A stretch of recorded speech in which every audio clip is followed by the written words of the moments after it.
Om Shanti. Good morning. अव्यक्त मुरली 24 दिसंबर 2023। बाबा की मीठी मीठी मुरली हम मीठे मीठे बच्चों के मीठे मंथन के लिए। मंथन शुरू करने से पहले सर्वशक्तिमान शिव बाबा की शक्तिशाली किरणों के नीचे बैठ जाते और अनुभव करते हैं, मैं मास्टर सर्वशक्तिमान आत्मा हूँ, सर्वशक्तिमान पिता की संतान हूँ। ये मुरली अव्यक्त बाप दादा के रिवाइज कोर्स 3 अप्रैल 1997 की वाणी है। मुरली का शीर्षक है, पुराने संस्कारों को खत्म कर अपने निजी संस्कार धारण करने वाले एवर रेडी बनो। देखिए, सारा खेल तो संस्कारों का ही है। संस्कार से ही हमारा जीवन बनता है और संस्कार से ही हमारा जीवन बिगड़ता है। और संस्कार आत्मा में हम सब ने देखा हुआ है कि एक जन्म के संस्कार नहीं होते हैं, एक के भी नहीं होते हैं। माँ बाप के भी संस्कार होते हैं, तो संग के भी होते हैं, पूर्व जन्म के भी होते हैं, और क्या बोलते हैं, हमारे अनादि संस्कार भी होते हैं, मतलब ओरिजिनल जो कहते हैं, और दृढ़ता के भी संस्कार होते हैं। तो इन संस्कारों को बाबा कहता है, तुम क्या करो, निजी संस्कार धारण करो। निजी संस्कार कौन से हैं हमारे? इसकी अगर हम गहराई में जाएं, निजी संस्कार मतलब जो मेरे मूल संस्कार थे, जो हमेशा थे, हैं और रहेंगे, कभी खत्म नहीं हो सकते। तो जो आत्मा के मूल संस्कार हैं वो 7 गुण हैं: ज्ञान, पवित्रता, सुख, शांति, प्रेम, आनंद और शक्ति। ये मूल संस्कार हैं, निजी संस्कार हैं। तो बाबा ने कहा वो धारण करो और एवर रेडी बनो। अब इसमें भी, एवर रेडी में भी बाबा ने 3 शब्द बताए हुए हैं: अचानक, एवर रेडी और बहुत काल। अचानक का मतलब कभी भी कुछ भी हो सकता है, इसलिए एवर रेडी रहो। और एवर रेडी रहने के लिए हमें बहुत काल का अभ्यास चाहिए। एवर रेडी का मतलब थोड़ी है, कई भाई बहनों से पूछो तैयार हैं चलने के लिए, बोलेगा हाँ तैयार है। एवर रेडी का मतलब ये होता है कि हमने पुरुषार्थ करके अपनी वो परिपक्व अवस्था बनाई है, उसको कहा जाएगा एवर रेडी। क्योंकि जब अचानक कोई परिस्थिति आती है, फिर हम ऊपर नीचे होते हैं, तो उसको एवर रेडी नहीं कहेंगे। एवर रेडी मतलब परिस्थिति आई तो भी हमारे मन की स्थिति नीचे न जाए, मन की ऊंची स्थिति करके उस परिस्थिति पे पार कर ले। तो आज बाबा ने ऐसे बाप के लवलीन और लकी बच्चों को देखा। बाबा को नाज है, भगवान को देखो हमारे ऊपर नाज है कि मेरे बच्चे इतने महान हैं, जो सारे कल्प में चाहे देवता स्वरूप में हो, चाहे धर्म नेताओं के रूप में हो, चाहे महात्माओं के रूप में, चाहे पदमपति आत्माओं के रूप में हो। मतलब कोई पद्मा पदमपति है, लेकिन उसका भी भाग्य इतना श्रेष्ठ नहीं है, बाबा ने कहा, जितना ब्राह्मण आत्माओं का भाग्य है। क्यों? पद्मा पदमपति है तो 1 जन्म के लिए होगा, और हम 21 जन्मों के लिए। तो बाबा ने कहा तुम्हारे मन में तो गीत बजना चाहिए। क्या गीत बजना चाहिए? वाह भाग्य विधाता बाप वाह। सभी रिपीट करेंगे, वाह भाग्य विधाता बाप वाह, वाह मुझ श्रेष्ठ आत्मा का भाग्य वाह। ऐसा गीत ऑटोमेटिक बाबा ने कहा बजना चाहिए। बजता है? ऐसा भाग्य देख के हम बच्चे भी हर्षित होते हैं और बाप भी हर्षित होता है।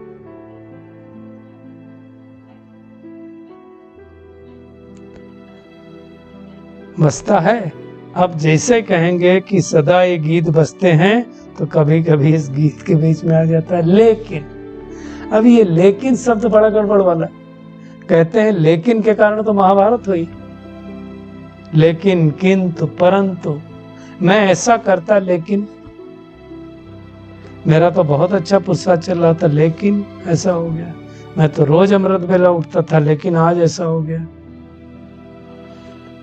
मेरी तो स्थिति हमेशा अच्छी रहती, लेकिन जब ये वाली परिस्थिति आ जाती, जब ये हमारे सम्मुख आ जाते हैं, ये व्यक्ति मेरे सम्मुख आ जाता है, तो गड़बड़ हो जाता है। बाबा ने कहा लेकिन जो शब्द है वो भाग्य को इमर्ज करने के बजाय मर्ज कर देता है। क्या कहेंगे? बाबा भी फिर ड्रामा कहता है, लेकिन बहुत गड़बड़ शब्द है, इसलिए ये जो लेकिन, किंतु, परंतु, ये सब गड़बड़ वाले हैं। मैं तो बहुत अच्छा पुरुषार्थ कर लेता, लेकिन ये वाली परिस्थिति मेरी चली जाए, ऐसा थोड़ी होगा। वादा भी बाबा से करते हैं, रोरियान भी करते हैं, फिर लक्ष्य और लक्षण में अंतर क्यों आता है? तो बाबा ने उसके 3 कारण बताए।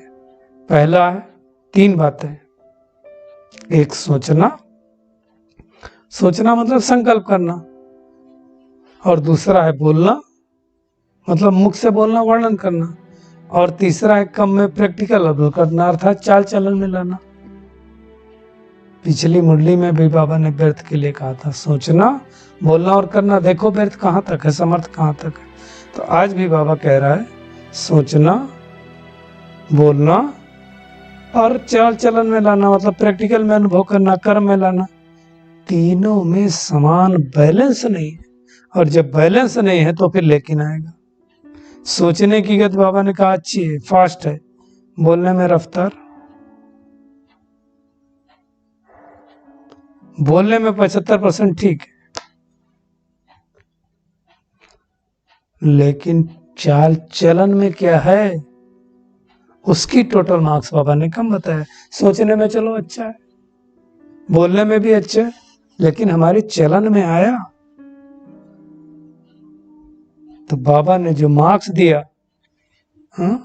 बोलने में 75% दिया, तो मान लो सोचने में 80-90% हो गया, लेकिन चाल चलन में तो बाबा कहता बहुत कम मार्क्स है। तो चेक करो कि हमारी मार्क्स कितनी है चाल चलन में, कम क्यों है? बाबा ने कहा हाँ बोलो या ना बोलो, लेकिन बाबा कहता जानते तो सभी हो, क्लास कराने में तो सब बड़े होशियार हैं। बाबा भी क्लास सुन के बाबा भी मुस्कुराता है, वाह बच्चे वाह कहता है, क्योंकि क्लास कराने में तो बच्चे बड़े होशियार हैं, लेकिन चाल चलन कैसी है वो देखना है। और उसका कारण बाबा ने कहा शक्तियों के रूप में, गुणों के रूप में, धारणा के बातें तो अच्छी करते हो कि अज्ञानी और ज्ञानी सुनकर भी बहुत अच्छा अच्छा करते हैं, तालियां भी बजाते हैं, लेकिन ये लेकिन शब्द अगर समाप्त हो जाए तो बाबा कहता है बाप समान बन जाए। लेकिन मतलब क्या हो गया? हमारे चाल चलन में नहीं आया। तो बाबा ने कहा द्वापर से लगा करके अब तक जो गुण और कमजोरियां हैं, जो हमारी धारणाएं बन चुकी हैं, उनको चुकतू करना है। मेरा संस्कार ऐसा है, मैं ऐसा हूं, मेरी आवाज तेज है, मेरा बनाया किसने? द्वापर युग से तो हमने बनाया, तो उसको समाप्त कौन करेगा? मैं समाप्त करूंगा। बाबा ने एग्जाम्पल भी दिया, क्रोध आता है तो फिर जब क्रोध आता है तो क्या कहेंगे? बुरा मत मानो। तो क्रोध क्या हो गई? अज्ञान की शक्ति हो गई, और ज्ञान की शक्ति क्या हो गई? शांति। तो चेक करो कौन सी शक्ति है।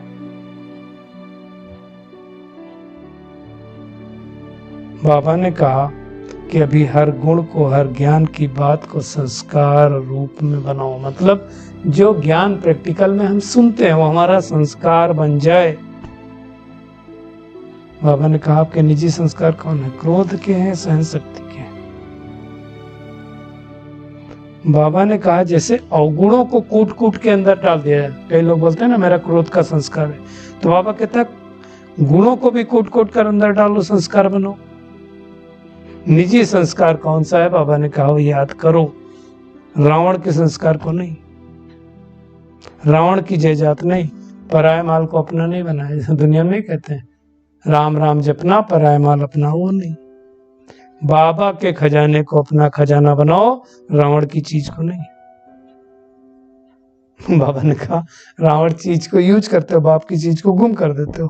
तो रावण से प्यार है, बाप से प्यार है? बताओ।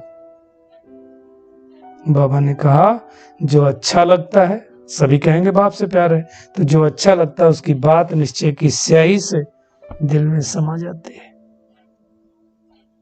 तो इतना तक हमको जाना है। बाबा फिर भी रहमदिल है। बाबा ने कहा एक बार भी जिसने दिल से मेरा बाबा कहा ना, तो बाबा लेके तो जाएगा, ले तो जाना ही है, परंतु चेक करो कि हम बाराती बन के जाएंगे, कि साथी बनकर जाएंगे, कि सजनी बन के जाएंगे। आप देखो, जब बारात जाती है तो एक दूल्हे के साथी बन के जाते हैं, घराती बन के जाते हैं, बाराती बन के जाते हैं। इसी तरह से जब दुल्हन विदाई होती है तो सजनी दूल्हे के साथ जाती है, बाकी कुछ घराती जाते हैं, बाराती तो फिर भी पीछे पीछे जाते हैं। तो क्या बन करके जाना, अपने ऊपर चेकिंग करनी है। बाबा ने कहा अभी जब सुनते हो तो हंसते हो, और जब जोश करते हो, जोश करना मतलब क्रोध आना, तो बाबा ने कहा लाल पीले हो जाते हैं। आप देखो, जब हम क्रोध करते हैं तो लाल हो जाते हैं क्रोध के मारे, और जब उसको समझ में आता कि मैंने क्रोध कर दिया तो उसके पश्चाताप में पीले पड़ जाते हैं। तो लाल और पीले दो होते हैं। हालांकि बाबा ने आज क्रोध की 3 कैटेगरी बताई है।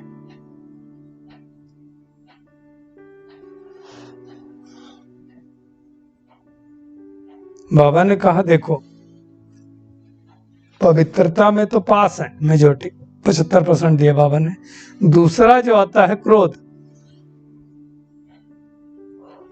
बाबा ने कहा देह भान तो है ही, लेकिन क्रोध के सब्जेक्ट में बहुत कम पास है। दुनिया में तो सोचते क्रोध कोई बिकारी नहीं है, तो शस्त्र है, यूज करना चाहिए। बाबा ने कहा क्रोध ज्ञानी तो आत्मा के लिए महाशत्रु है, लेकिन क्रोध की बाबा ने 3 कैटेगरी बनाई। पहली कैटेगरी, एक महान रूप से जो क्रोध दिखाई देता है, चीखना चिल्लाना, वो तो दूर से दिखाई देता है। एक क्रोध कर रहा हो तो सबको पता है। दूसरा क्रोध का सूक्ष्म रूप क्या होता है, ईर्ष्या द्वेष घृणा होती है। हम ईर्ष्या करने लगते हैं उस व्यक्ति से, किनारा करने लगते हैं, द्वेष मानने लगते हैं, उसको देख के घृणा होने लगती। वो बाहर से कोई जो बोलेगा नहीं, चिल्लाएगा नहीं, वो दिखाई नहीं देगा। अग्नि के रूप से में वो जलेगा नहीं, ऐसा नहीं होगा।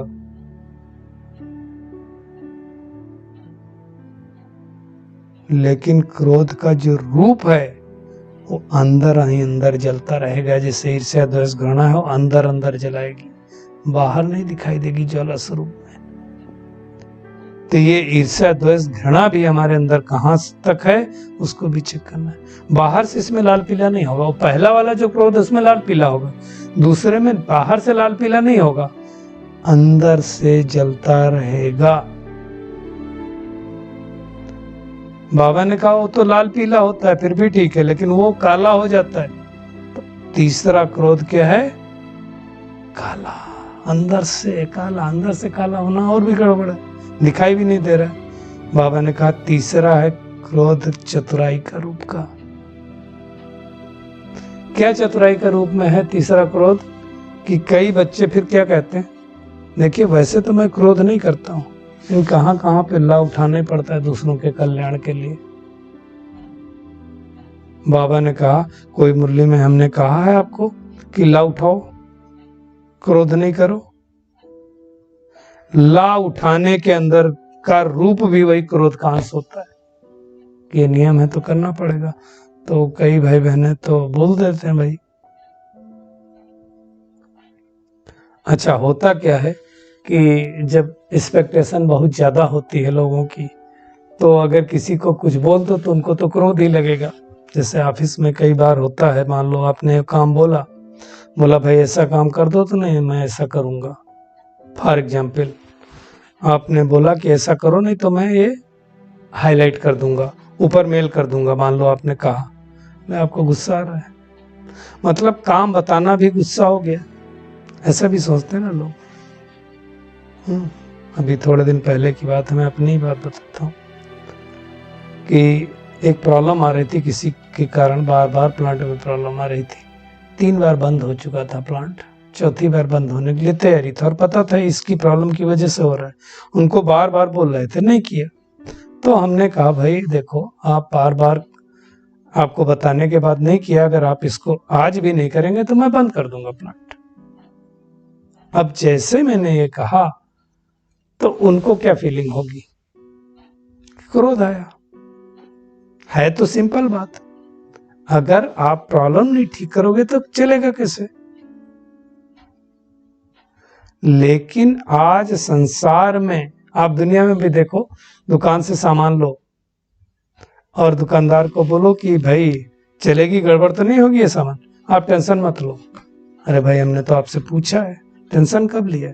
तो किसी को आज काम बताना मतलब आप क्रोध कर रहे हो, वो भी एक बात है। तो बाबा ने कहा ला जो उठाते हैं। अब बाबा कह रहा है तो इसके अंदर, बाबा तो भाई जानी जाननहार है, बाबा से बड़ा ज्ञानी कोई नहीं है। तो बाबा ने कहा कि अगर ला भी उठाते तो उसके अंदर भी क्रोध का अंश है। ला भी उठाना क्यों पड़ रहा है? सामने वाला नहीं कर रहा है तो हम बोल रहे हैं ना ला उठा रहे हैं, तो अंश है, उस अंश के वंश को भी त्याग करना है। इसलिए जब कभी मुझे कोई रियलाइज करता है तो मन ही मन बोलता हूँ, थैंक्स आत्मा, आपने रियलाइज किया। मैं इसका दूसरा स्वरूप ढूंढता हूँ कि कैसे दूसरी तरह से इस बात को कर सकता हूँ। तो बाबा ने इसको समाप्त करने के लिए 6 महीने का टाइम दिया था, तो उस टाइम की बात है। तो बाबा ने कहा क्रोध की ताली नहीं बजे, ध्यान रखना है। तो हम सबको इस क्रोध के भूत से मुक्त होना है। तीनों स्टेजों का क्रोध, कोई भी स्टेज का ना हो। तो इस बात पर हमें ध्यान देना है। बाबा ने कहा क्रोध को विदाई दो।